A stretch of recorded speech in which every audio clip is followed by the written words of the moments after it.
الكلمة الحلوة والتشجيع دايما من الحاجات اللي بتديني حافز ان انا اكمل، ودايما افكر في افكار جديدة تكون سريعة وكمان على قد ما نقدر تبقى اقتصادية. علشان كده كل اللي بطلبه منكم انكم دايما تكتبوا لي كومنتات حلوة زيكم زي قلبكم الابيض ولكم بالمثل. ويلا بسرعة بقى نبدأ ونقول بسم الله، علشان وصفتنا النهاردة كلها كده على بعضها في خطوة واحدة وبدون مواعين خالص. اول حاجة كانت معايا دبابيس اللي معايا ديت اقل من نص كيلو تقريبا، هم 4 وحدات.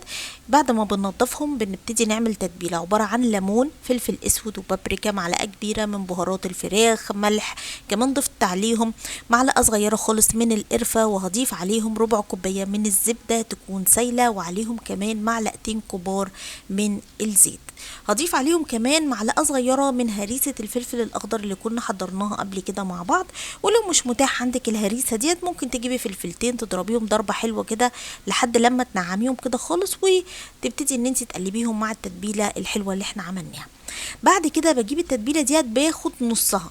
انا دلوقتي هقسمها على جزئين وهقول لكم ليه دلوقتي حالا. بعد ما بناخد نص التتبيله بنجيب الدبابيس. طبعا الدبابيس دي يا جماعه زي ما قلت لكم انا منضفاها كويس جدا جدا، لان تنظيف الفراخ عموما بيبقى من اهم عوامل ان هي تطلع معاكي طعمها يكون حلو. كمان عملت لها فتحات علشان اضمن التسويه واضمن كمان ان طعمها التتبيله تكون دخلت فيها. بتبلها حلوه قوي واسيبها كده على جنب، قولوا مثلا 15 دقيقه، وارجع للتتبيله بتاعتنا. بجيب بقى ايه، عندي كوبايه ونص من الرز البسمتي المغسول ومتصفي كويس جدا. ببتدي ان انا اخد التتبيله مع الرز وافضل اقلب فيهم كده لحد لما تمتزج كلها وتبقى معاكي بالشكل ده.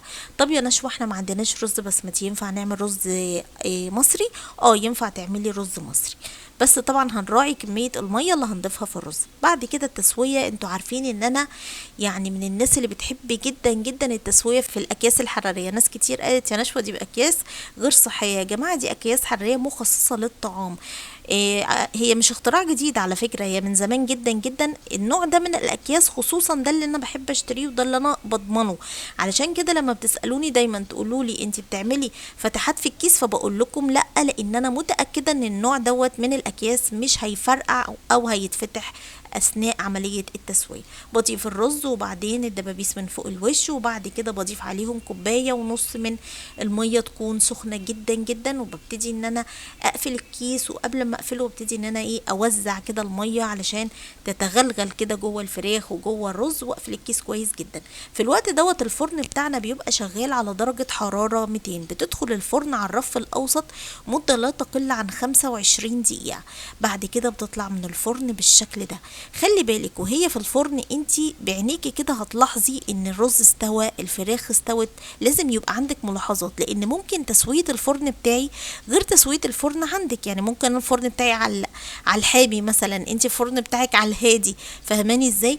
بس اللي اقدر اقولهولك واوصفهولك ان حقيقي وصفة تستحقي ان انتي تجربيها. ممكن تعمليها مع اجنحة، ممكن تعمليها مع وراك، مع صدور، مع اللي عندك، مش شرط دبابيس خالص. انا كده خلصت فيديو النهارده.